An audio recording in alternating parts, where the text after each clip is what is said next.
In this video, I'm going to show you how to use Snowball Analytics. Now, this is going to be kind of an overview, and I'm going to show you what each and every single one of these tabs does and how to use it. So, the first thing you'll see when you actually sign in or sign up, you'll be able to see this dashboard. Now, on the dashboard here, it's going to say to get started, select how you want to add your investments, and then you can go ahead and select whatever you want. So, you could connect your brokerage, so we can just click on over here, and you'll be able to select your broker and then connect it via the steps that are going to be provided to you. Usually they do have a tutorial like this over here, so in case you want a broker specific tutorial, you can watch it over here. Hopefully, of course, it's going to be available for your broker as well.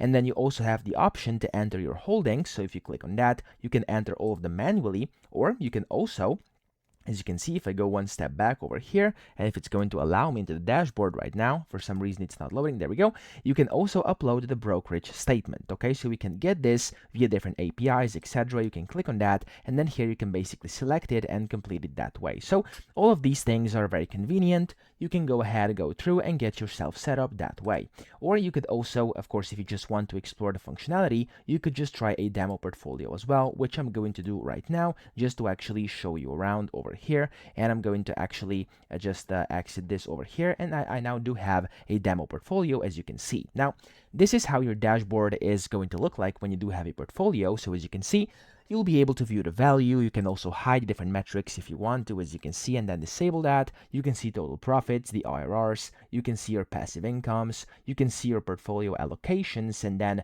what you've invested in and when and stuff like that. And then down here, you can also see your top day gainers and then top day losers, okay?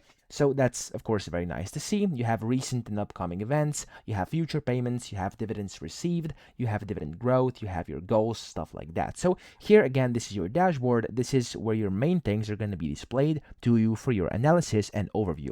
Then you have the analytics. Inside the analytics, you have common. So if you click on common over here, again, as you can see, there's a bunch of different information here. You can see your value, total profits, passive income, stuff like that. You can see your cash, your holdings. You can see general dividends, returns. This is basically kind of the common overview of your analytics. You have the diversification, and you can also click either up here or up here. It's going to take you to the same page here. So if you can go to diversification, and you can see how diversified your portfolio is, what you're holding, and what percentages. You can also go ahead and basically filter these things. You could go and use this X-ray funds over here, which basically allows you to see your true diversification by listing your holdings, etc. And then here you have dividends.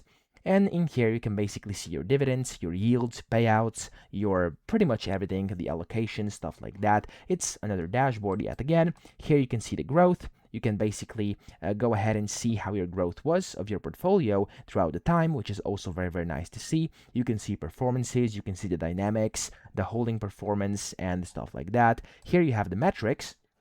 Now inside the metrics, you can see a bunch of things: the portfolio TWR, the P/E, the volatility, the risk-adjusted returns, and then, of course, all the other things as well. Something may get added in here as well, so whenever you're looking at this, there may be more things.